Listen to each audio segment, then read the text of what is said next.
So then the challenge is, well, if there's another million people here every 3 years, they're going to be competing for the real estate, which is affordable, investable, and livable.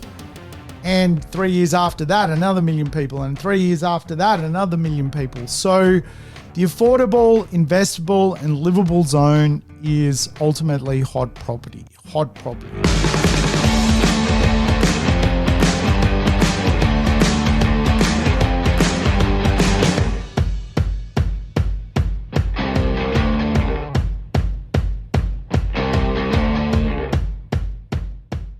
Welcome to the Urban Property Investor. I'm your host, Sam Saggers, here to help you crack the code of real estate wealth. Today's show, we're going to dig into demographics, have a good old-fashioned chat as to where solid demand's going to be in the Australian property market over the next decade and into the next decade.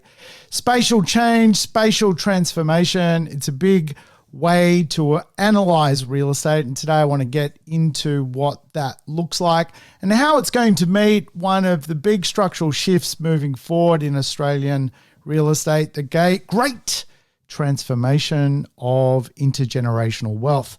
Let's talk demographics. Welcome back, of course, my regular listeners, you urban property investor, good folk. Thank you for choosing me to listen about real estate from. I don't even know if that was English. Was that English? To listen from real estate from? No, I don't know. But hey, let's continue on. And of course, if it's your first time tuning into the show, play the program in double speed, get your life back.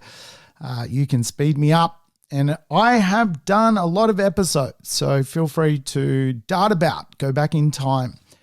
But hey, look, let's have a good chat about really being a property investor and really aligning some investment strategies around where demographics are going to improve, where demographics are going to shift. And I think today in real estate, it's incredibly challenging to find really good, affordable real estate. And really the honeypot, if you like, is getting harder and harder to find.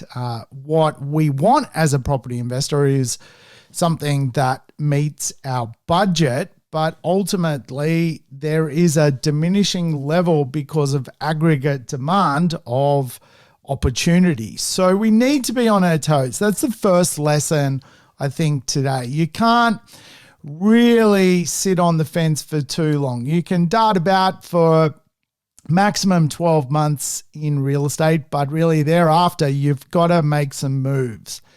And Australia's ultimately got a very, very tight labour market. It's virtually no unemployment, even though the Reserve Bank's trying to create a little bit of unemployment through the cash rate place. Ultimately, we are living in a time where for a long time there will be sub 5% unemployment, one would think.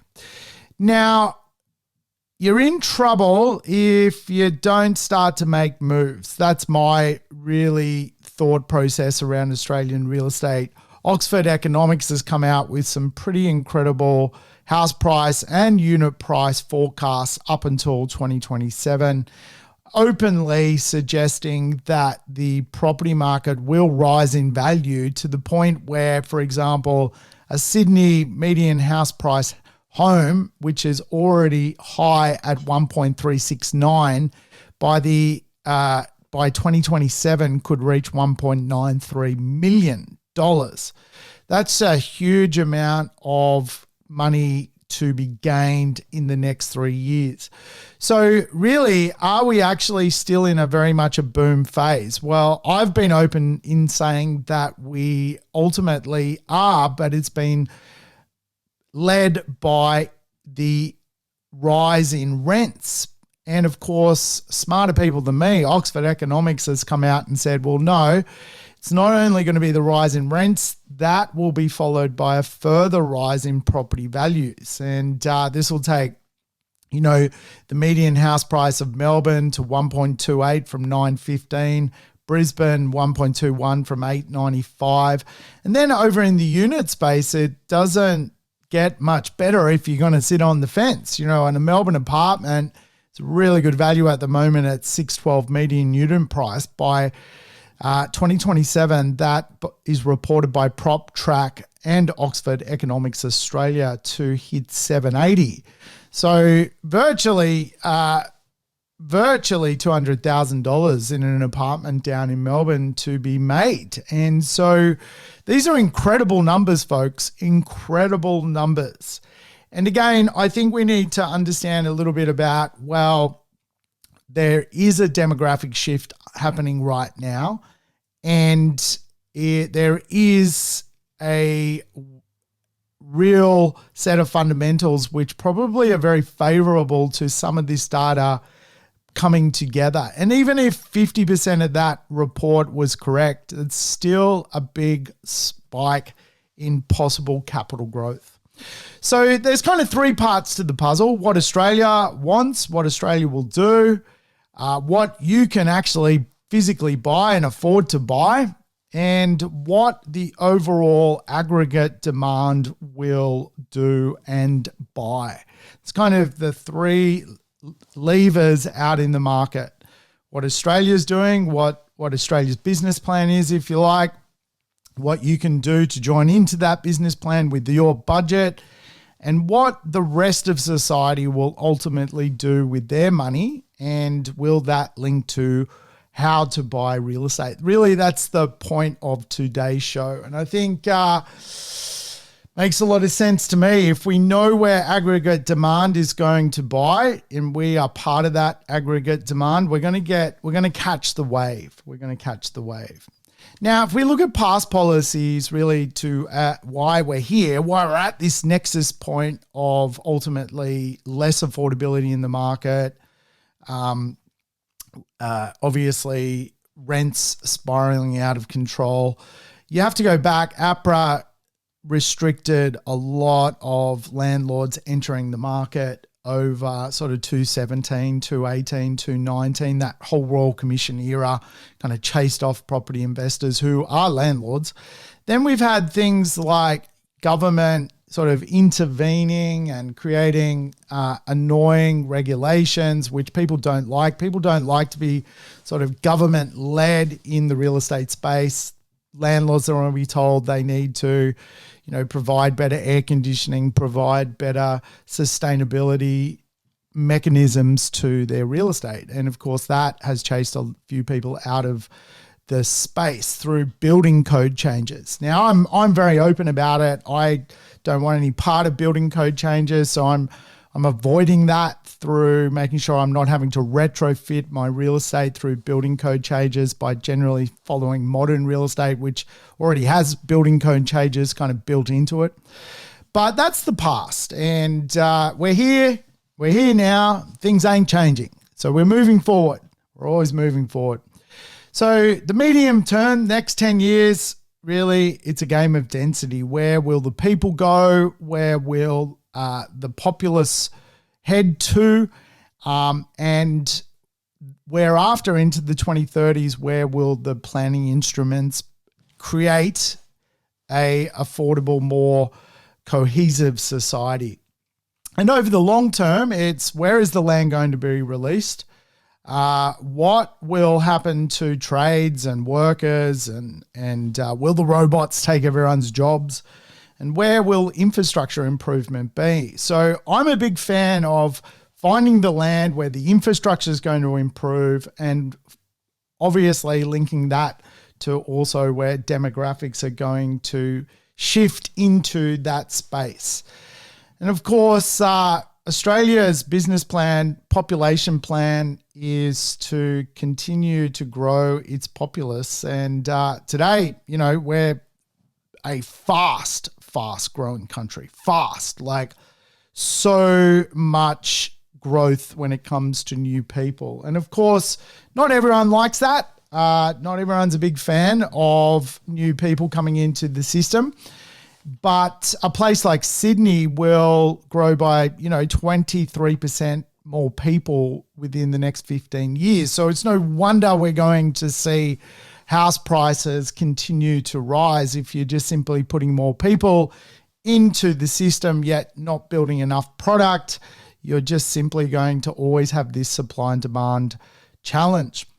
So obviously there's the anti-population group, and really the context around that is, slow down the rising prices in housing, create a more socially cohesive society, make it easier for people to rent, obviously allow the people here to enjoy a larger share of GDP per capita,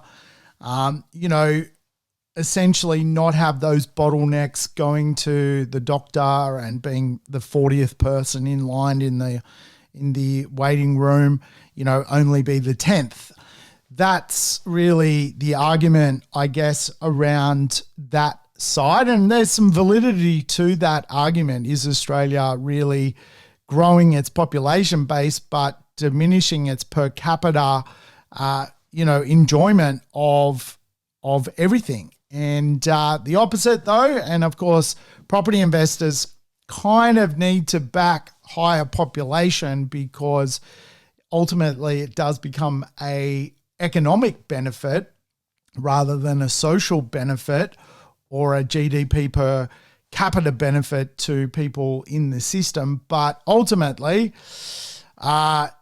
population base grows jobs, grows the economy, grows taxes, should link to more consumer demand. You put more consumers in your system, there's more demand effectively. And again, like if you want to buy shares, I'm a big believer in shares linking to population growth. You can buy shares in food, or you can buy shares in energy, or you can all are consumers of stuff, shares in infrastructure projects, because that's really Australia's business plan. Now, it's very important to understand what Australia wants, because it allows you to see the kind of overarching map of what is going on. And really the triple boost is the plan, which is a rising population base, rising level of work and rising incomes. Now, I've mentioned this before, but the average wage will go from $96,000 at the end of 2023 to $132,000 by the end of 2033. There's a lot of reasons why, and I want to sort of dig into why the wages will grow and why you want longevity investments for your wealth creation. So let's talk about income growth. The first thing we need to understand is we are living in a period of the millennial, the demographic that is really the largest cohort today is the millennial demographic. In fact, the most populous age group today is 32 years of age, of where there are today 400,000 Australians. So you put two 32-year-olds together, you're going to get fireworks. There's going to be a lot of jiggy-wiggy. There's going to be a lot of, let's face it, shagging. And that'll lead to marriages, that'll lead to babies, and that will lead to effectively a little baby boom. And the millennials are really in charge of the homegrown production of children. And of course, why does that link to income growth? Well, first we need to understand that the fact that our largest cohort of human beings are having children is going to mean they're going to fluctuate in the workforce through their next 10 to 15 year period. So you got the largest workforce, which is the millennial, all having children. And of course, that means for some of the mums and dads, they have to spend time out of the workforce actually raising their children, or they're part-timing into the workforce, or they're actually in certain jobs where, they can sort of work from home and perhaps sort of, work with the kids as best as they can. But all of that creates a little bit of a productivity issue. And of course, where there's productivity gaps, there is skill gaps or shortages in industry. And really the fact that the millennial is simply the largest workforce in Australia, and they're the ones required to do the work, but they're all having kids, is ultimately going to create a skills gap, and that to replace that skills gap, you're getting this migration factor coming into the system. And arguably, the migration system probably isn't addressing right now what kind of skills we ultimately need. And of course, that is also offsetting that right now it's pretty hard to recruit people. And in Australian real estate, the biggest challenge to Australian real estate is generally high unemployment. So we're in a low unemployment rate, and really that's going to address the next decade of wage growth, because you're effectively with this millennial cohort that is now fluctuating in and out of the workforce. And of course, that means people were probably going to have to pay more for the right human being, and we'll start to see wage growth. So we know the next 10 years there will be actually wage growth, whereas the previous 10 years wage growth was less of a thing, because the millennials, were productive. Now we're actually going to a rather unproductive period of the millennial worker. And of course, that's going to lead to shortages. And really, as the next decade unfolds, I would suggest we're going to see an even higher price paid for tradies. It's going to be hard to get those renovations complete. There's going to be a lot of push costs on inflation when it comes to, the getting tradies onto jobs. And I say that as in, like, the job needs to be meaningful for the tradie, or it's going to be very difficult to get trades. They're not going to want the silly little jobs that quite often, the small little renovator market may have. And so there's going to be a premium put on that. So I think to counter the fact that you're delving into that space, you need longevity assets. Things that, and what I mean by longevity assets, it's just not functionally obsolete real estate where you're going to have to rely on trades to prop it up. I wouldn't do it to yourself. I would just go into the already renovated, or, if it's a project, do a renovation, but otherwise, try and stick to the modern end of town so you're not faced with the imposition of getting trades to do small scale renovations. They will really charge you through the roof. I recently offloaded an asset to upgrade to another asset, and I got basically some trades on just upgrading the asset. And I mean, it's not cheap. It's not cheap. So obviously Australia's got its fair share of affordability problems. A little bit of that is to do with where the interest rate is today. That will soften eventually and increase the level of affordability in the marketplace. But really the second part of the puzzle is, if we know what Australia wants to do, bring more people here, help wages rise because of the demographic of the millennial, then we know that there's going to be a healthy jobs market, and we know the landscape is kind of pro-property. So then the challenge is, well, if there's another million people here every 3 years, they're going to be competing for the real estate, which is affordable, investable, and livable. And 3 years after that, another million people, and 3 years after that, another million people. So the affordable, investable, and livable zone is ultimately hot property.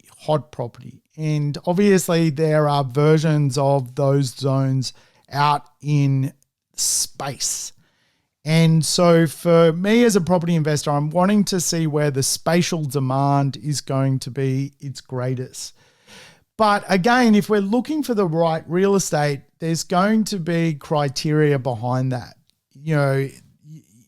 The reality is, real estate moving forward, we need to look for where the demand's going to be, but also where the asset selection is going to be strongest and the location selection is going to be the strongest.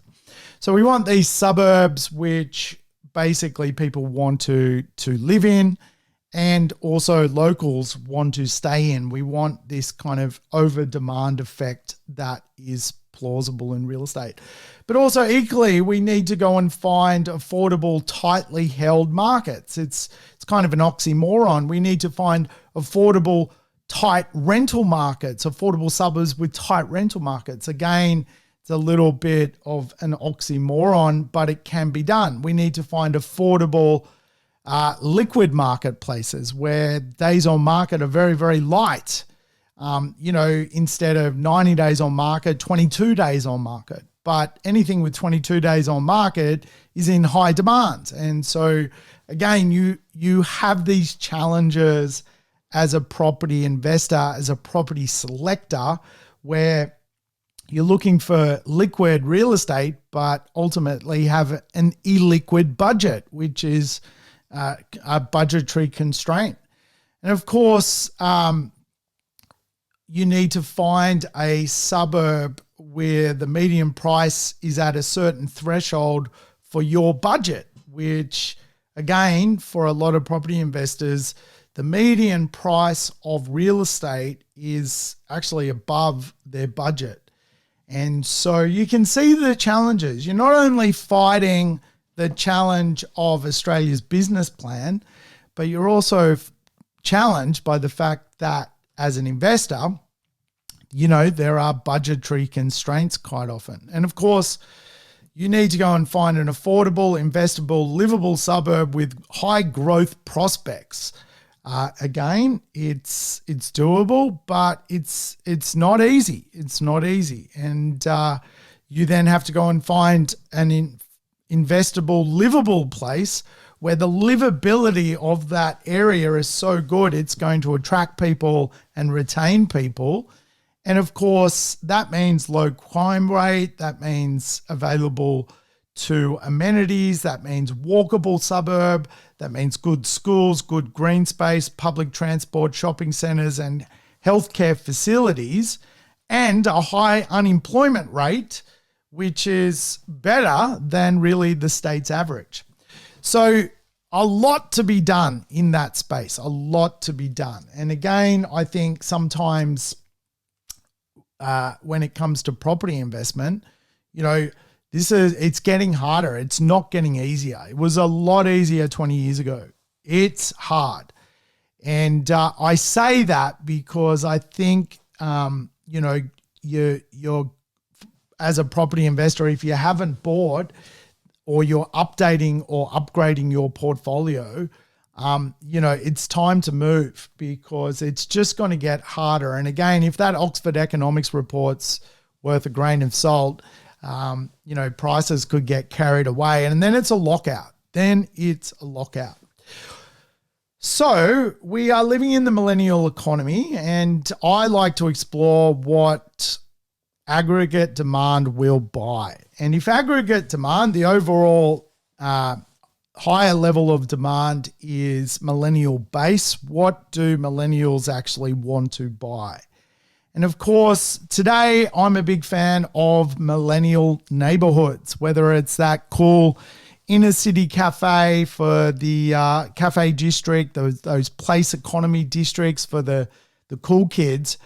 But for the most part, the millennial neighborhoods today are going to be those 3 and 4 bedroom housing communities.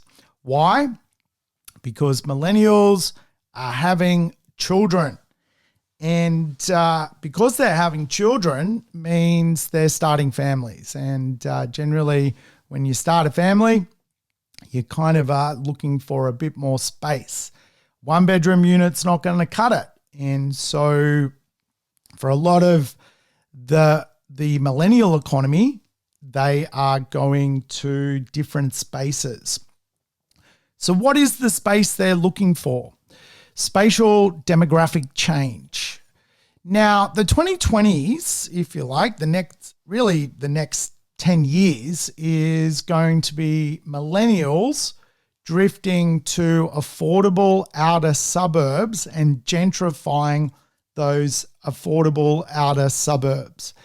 Hence why I'm actually a big fan of those future suburban areas with great infrastructure, great community involvement, community-led outer suburbs. I think they're going to do very, very well because the overall aggregate demand and the fact that 3 and 4 bedroom houses are going to be in high demand means those areas are going to ultimately do very, very well because they mirror up with where society is at and whereby the largest populace is. And so if you think about middle ring suburbs or inner ring suburbs, they are expensive today. And again, if you're starting a family, you probably can't afford to buy a house 5 k's from a major capital city. Would be even more difficult 15 k's from a major capital city because typically those house prices are 1.5 to 5, 6, $7 million. And so if you've got a young new family, you're just simply priced out of those marketplaces. And so the outer areas are going to be very, very popular and they're going to continue to be popular. They're already popular. And so if you think your Sydneys, your Melbournes, your Brisbanes, your Perths, your Adelaides, there is gold in the outer suburbs. Now, I'm also a realist. Some of the outer suburbs, some of the areas in the outer suburbs won't make great investment areas. So you need to have a very good property selection criteria and new suburb selection criteria on the outer edge. But the millennials are pouring in, and eventually, if we fast forward to 2030, what's going to happen is the great wealth intergenerational transformation. The baby boomers that own the middle suburban areas with large $3-4 million homes are obviously going to reach their maximum life journey and start to pass away. And of course, this is going to create a densification concept of the middle suburban realm of Australia. Typically, we've had in those middle suburban areas a lot of NIMBYs living, and those NIMBYs tend to be much older Australians, baby boomers in their 60s, 70s, lots of time on their hands to be a NIMBY. Whereas the YIMBYs, yes, in my backyard, would love to live in middle, those really infrastructure rich, efficient areas 15 kilometres from our major cities. And they're happy to live in more like terrace, townhome, 3-4 bedroom houses, but much smaller product than what is currently, in existence. And really, if you go into those sort of middle areas today, they are, much older homes for the most part, built in the 60s and 70s. Really, if you fast forward to when the baby boomers die out, you've got this massive inter-transformation of wealth.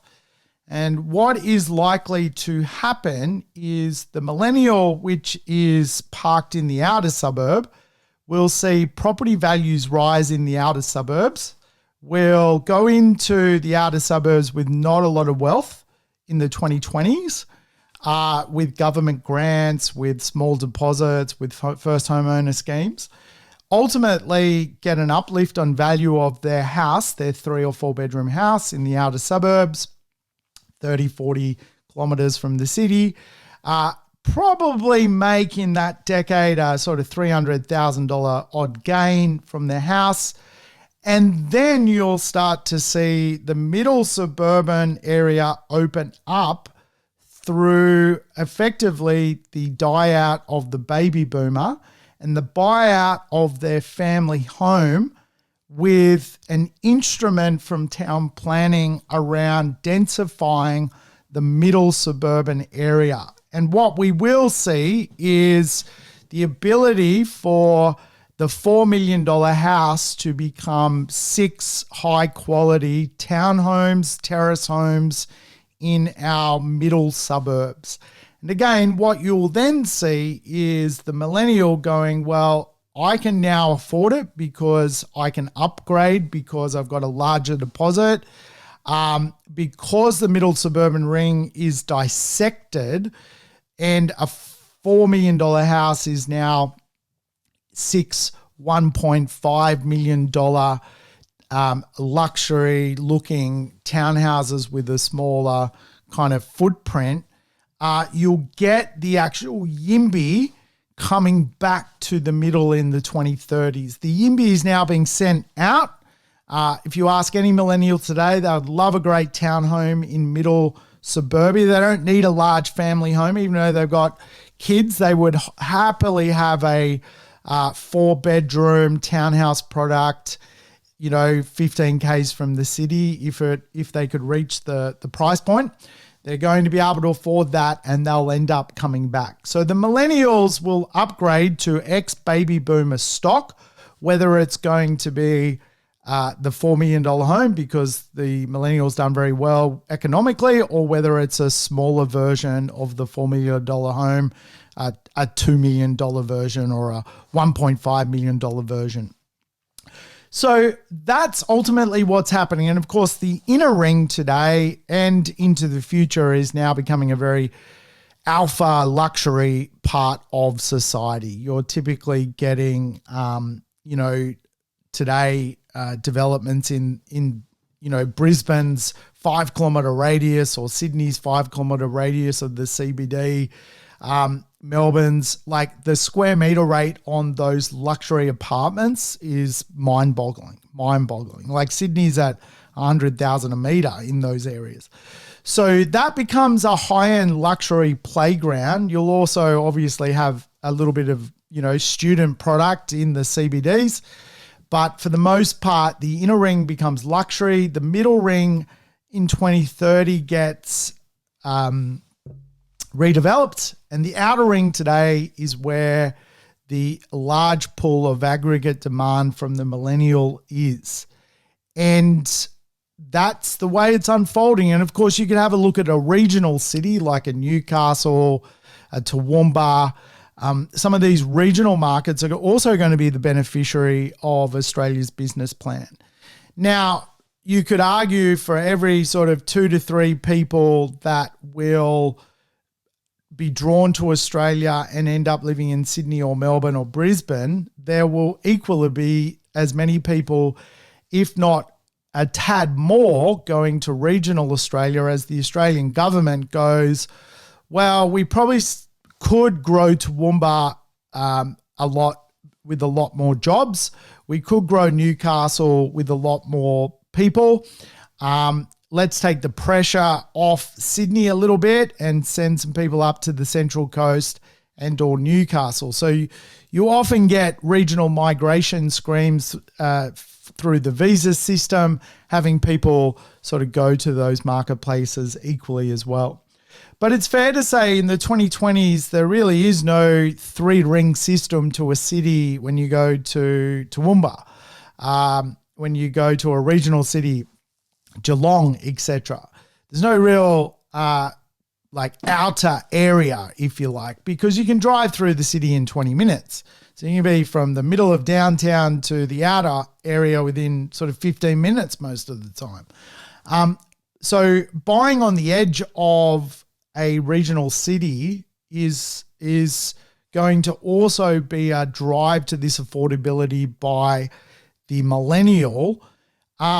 And of course, they may feel like they're on the outer edge of that regional city, but by 2030, 2040, that outer edge will indeed actually become the middle ring of that regional area.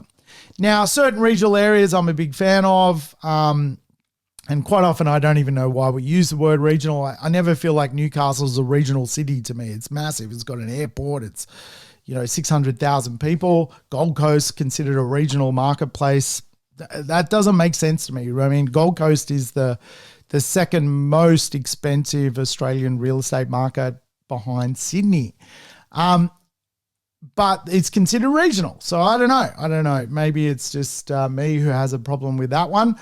But ultimately, what we're going to see is this spatial transformation meeting a wealth transformation. And really what that is aggregate demand meeting structural shift, a structural economic, positive tsunami coming together. It's like two tectonic plates meeting each other.